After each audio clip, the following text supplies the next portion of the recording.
merci d'être fidèle à notre jeu qui veut gagner des neurones. Alors aujourd'hui, nous sommes en compagnie de Frédéric et Simon du centre de loisirs Hippolyte Mindron dans le 14e arrondissement à Paris. On les encourage. Plus fort que ça.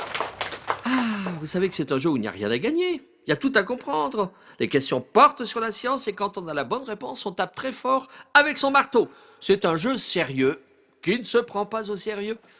Notre savant est une savante aujourd'hui, Alexia Maximin du Centre de vulgarisation de la connaissance. Bonjour à tous.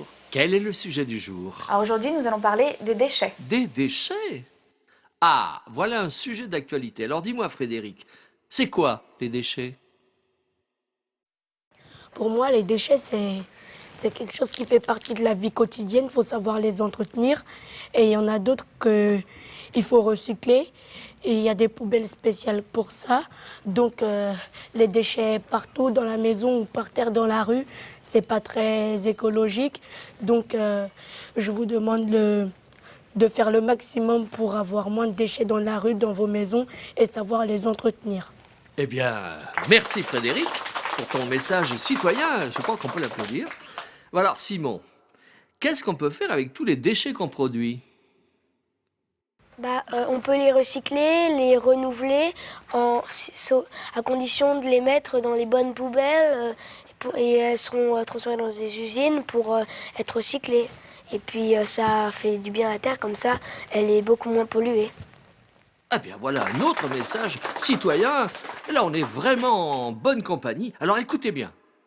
Le jeu va commencer. Vous êtes prêts pour la première question, les enfants? Écoutez bien. Qu'est-ce qui est recyclable dans les poubelles des maisons? Qu'est-ce qu'on peut recycler dans les poubelles des maisons? A. Oui. Il y a les papiers cartons, Oui. il y a les plastiques des bouteilles plus souvent, il y a des fois où il y a les verres, Oui. les papiers, et puis c'est à peu près tout. Tu crois que c'est à peu près tout? Moi, je pense qu'on aurait pu encore trouver plein d'autres choses. On va demander à Alexia Maximin toutes les bonnes réponses possibles. Alors oui Simon, tu avais déjà dit beaucoup, comme le verre, le papier, le carton, le plastique. Mais à cela, tu peux aussi rajouter les métaux et les déchets organiques. Les déchets organiques, ce sont tous les restes alimentaires chez toi, les épluchures de légumes, de fruits, tout ça. C'est déjà bien si tu arrives à trier tout ça. Et bien sûr qu'il va arriver à trier tout ça, vu le message citoyen que vous nous avez fait passer tout à l'heure. Écoutez bien les enfants, deuxième question, vous êtes prêts? Ah là, je vous sens chaud. Écoutez bien, que deviennent les bouteilles en plastique recyclées? Qu'est-ce qu'elles deviennent, les bouteilles en plastique recyclées? Qu'est-ce qu'on en fait? Oui, Frédéric? Ces bouteilles en plastique, on peut faire plusieurs choses avec. On peut faire des fourchettes, d'autres bouteilles en plastique. On peut aussi faire des objets pour l'école. On peut faire plusieurs choses avec, donc c'est très utile. Oui, voilà, je pense, Frédéric, que tu as beaucoup d'imagination et tu es sur la voie d'une bonne réponse. On va vérifier auprès d'Alexia Maximin. Alors oui, on peut utiliser les bouteilles en plastique pour faire d'autres objets. En fait, les bouteilles seront envoyées à un centre de tri où elles seront réduites en paillettes. C'est-à-dire qu'elles seront broyées pour avoir de tout petits morceaux. Les paillettes claires seront utilisées pour faire des fibres, pour faire des rembourrages de couettes, d'oreillers ou même de pulls. Par exemple, il faut 27 bouteilles pour faire un pull en polaire. Les paillettes opaques, elles, pourront faire d'autres objets comme des meubles de jardin, des sièges auto ou encore d'autres bouteilles. Vous vous rendez compte, on peut faire des pulls verts avec des bouteilles en plastique? Bon, je le savais, mais c'est quand même original, vous ne trouvez pas? Troisième question, les enfants, vous êtes prêts? Attention, qu'est-ce que le compost? Qu'est-ce que le compost? Ah, Frédéric?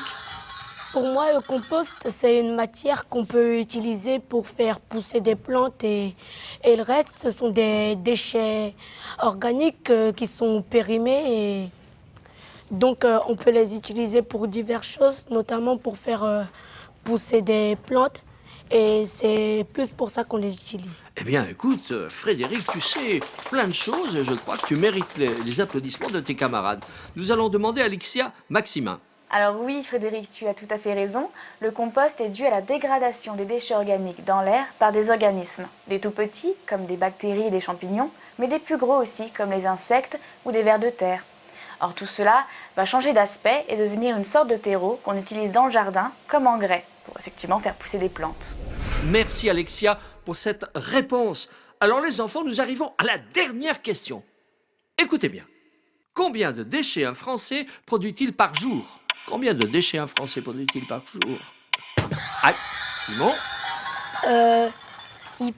Ça dépend qui c'est, mais ça dépend si c'est une famille nombreuse, mais en moyenne, c'est à peu près, ça peut être, ça dépend, ça peut être 50 kg dans les 50, 70, quelque chose comme ça. Par personne? Non, en tout, ça peut être. Mais par personne, ça dépend. Faudrait diviser, quoi. Voilà. Eh bien, écoute. Oh là là, mais je vois, Simon, que tu as des supporters qui sont venus en autobus pour vous soutenir. Écoute, nous allons demander à Alexia Maximin la bonne réponse. Alors en fait, un Français va produire 1 kg de déchets par jour. Cela fait pour la France 63 000 tonnes. Pour comparer avec le reste du monde, un Français va produire 400 kg dans l'année de déchets, alors qu'un Américain va faire 2 fois plus. Un Africain, lui, ne produira que 17 kg dans l'année. Alors on cherche toujours à réduire nos déchets, c'est pour ça que plusieurs pistes sont envisagées, comme réduire les emballages ou préférer des conditionnements de grande taille plutôt que des portions individuelles. Bon, 400 kilos, c'est beaucoup trop. Je m'engage dès aujourd'hui à réduire. Je vais réduire, n'est-ce pas les enfants? Nous allons tous réduire. Voilà, et c'est ainsi que se termine notre jeu. Notre jeu, où il n'y a ni gagnant, ni perdant. Bravo à Frédéric et Simon. On a joué sérieusement sans se prendre au sérieux. Merci Alexia Maximin, du Centre de vulgarisation de la connaissance. Eh bien merci, au revoir et surtout n'oubliez pas de trier. Oh, on ne dira pas de trier. Merci au Centre de loisirs Hippolyte Maindron dans le 14e arrondissement à Paris, à ses animateurs. À la prochaine fois. Et surtout, faites le tri. Faites le tri.